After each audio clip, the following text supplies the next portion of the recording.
법원 청사로 난입한 행위는 법치주의에 대한 중대한 위협이고 또 법과 원칙에 따라 처벌해서 이런 일이 없어야 된다라고 생각합니다. 행정처장님, 법원이 일단 이번 사태로 굉장히 직원들이 불안해할 텐데 법치주의를 위해서 오늘도 정상적인 업무를 수행하는 데에서 진심으로 감사드립니다. 감사합니다. 네. 그 사건에 관여한 사람들은 행위 태양을 정확히 조사해서 형법상 책임주의에 따라서 관여한 내용의 경중에 따라 처벌의 수위가 달라야 한다고 보는데 동의하십니까? 네, 처장님. 네. 네, 수사기관에서 잘 선별해서 기소할 것으로 믿고 그에 따라 저희들도 법에 따라 엄격하게 재판할 것으로 믿습니다. 예, 주동자는 엄단해 하지만 또 폭력에 직접 가담하지 않은 사안이 비교적 경한 사람들도 있거든요. 근데 그런 것들은 또 원칙대로 불구속 재판을 받아야 할 수도 있습니다. 법원이 이런 기존 전례들에 비추어서 어떤 통일된 기준을 가지고 처리할 것이죠. 네, 언제나 헌법과 법과 원칙에 따라 처리하도록 하겠습니다. 네.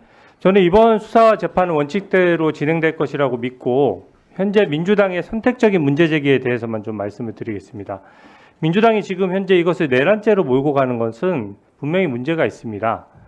유형력 행사에 관여하지 않은 사람들에 대해서 함부로 공범처럼 얘기하거나 또 근거 없는 배후설이나 책임론을 무분별하게 확대하는 것은 저는 문제가 있다라고 생각합니다. 차관님, 네. 제가 종전에 그 대규모 불법 폭력 사태의 사례들을 좀 찾다 보니까 박근혜 대통령 탄핵 찬성 집회에서 민노총이 주도해서 민중 총궐기라는 것을 했었는데 네. 그 유혈 사태 있었던 거 기억하실 겁니다. 네. 네. 당시 사안도 매우 중했습니다. 민노총 조합원 다수가 밧줄, 강목, 쇠파이프, 방아물, 횃불을 미리 준비해서 차벽에 동원된 경찰버스 50대를 부수고 차벽을 넘어서 주요 기관을 향해 가려던 것을 또 경찰관이 막았었어요. 그러니까 경찰관들을 폭행해서 120여 명이 다쳤고 또 실제적으로는 민간인까지 해서 140명 정도 다쳤습니다. 또 경찰관이 탄 차량을 불태우려고도 했었어요. 당시 이 사건 기억하십니까? 네. 네.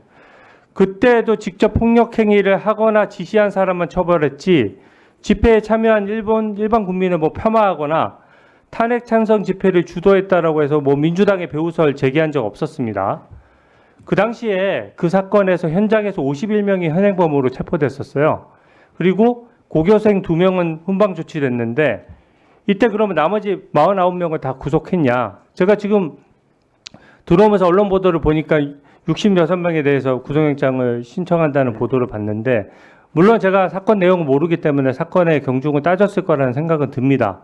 하지만 당시랑 비교를 해보면 이 49명 중에 지금 몇 명이 영장 청구했었는지 아마 기억은 못 하실 텐데 대략 몇 명 정도 했을 것 같습니까? 아마 기억은 못 하실 거예요. 네. 당시 주도하고 폭력 정도가 강한 8명에 대해서 구속영장을 청구했었고 법원에서 6명만 발부했습니다. 그 당시 법무부 장관께서도 법치주의 훼손에 대한 심각한 우려 표명과 엄단 의지를 담화문으로 발표를 했었어요. 그리고 이 당시 폭력 소요 사태의 주범은 민노총 한상균 위원장이었고요. 그 사람의 지시로 이게 준비가 됐던 거거든요. 그 혐의로 한상균 위원장은 징역 3년 실형을 선고받고 확정됐었는데 그 사건 알고 계시죠? 네. 이게 밧줄 사다리를 사전에 다량 구입 배포한 민노총 간부가 구속되기도 했었고요.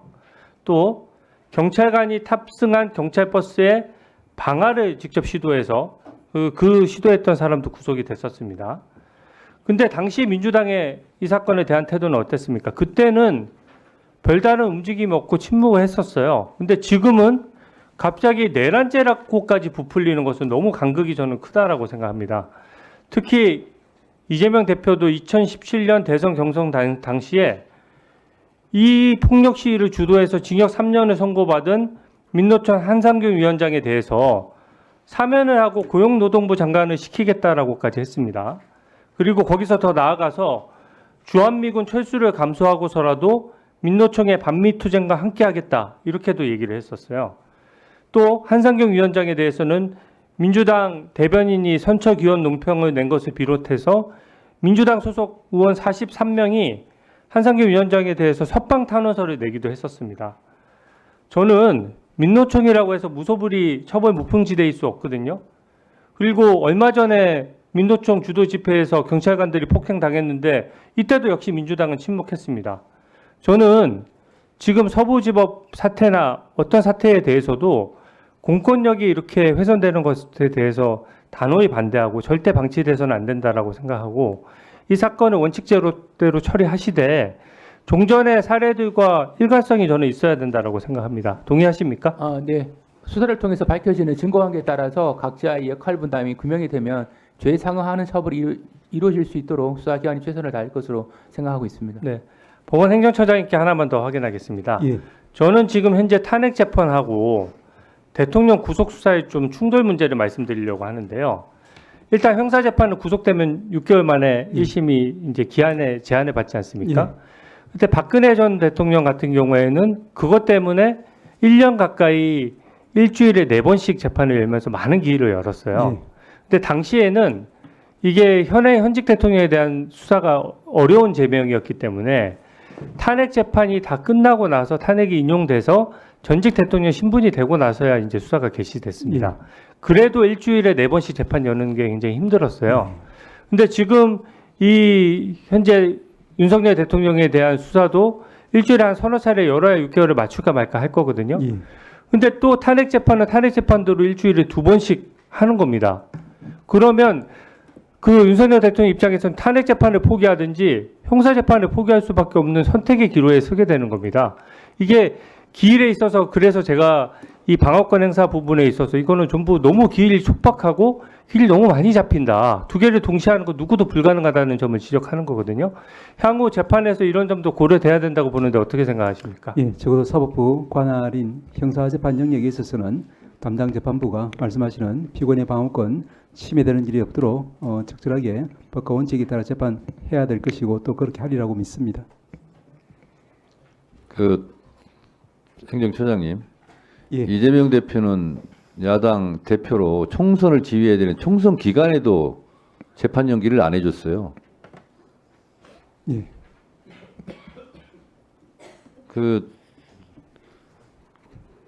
다른 잣대를 사용하면 안 되겠죠. 예, 저희들 어쨌든 신속하고 공정하고 충실하게 재판하도록 하겠습니다. 자, 우리 법무차관님, 네.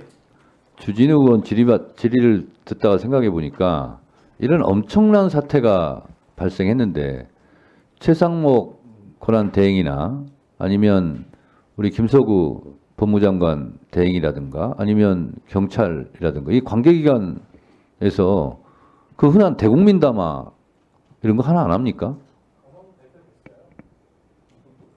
아니 쭉 서가지고 보통 하지 않습니까? 단호한 의지 표명, 강력한 처벌, 뭐 이런 대국민 담화 같은 것도 안 합니까? 이런 엄청난 일이 벌어졌는데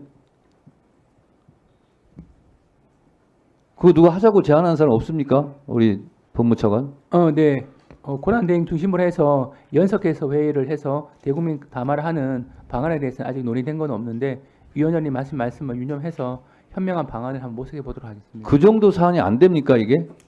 관계기관, 관계부처 장관들이 모여서 단호한 의지 표명 이렇게 하는 것이 충분히 그 정도 사안이라고 저는 생각하거든요. 참고하시기 바랍니다. 예.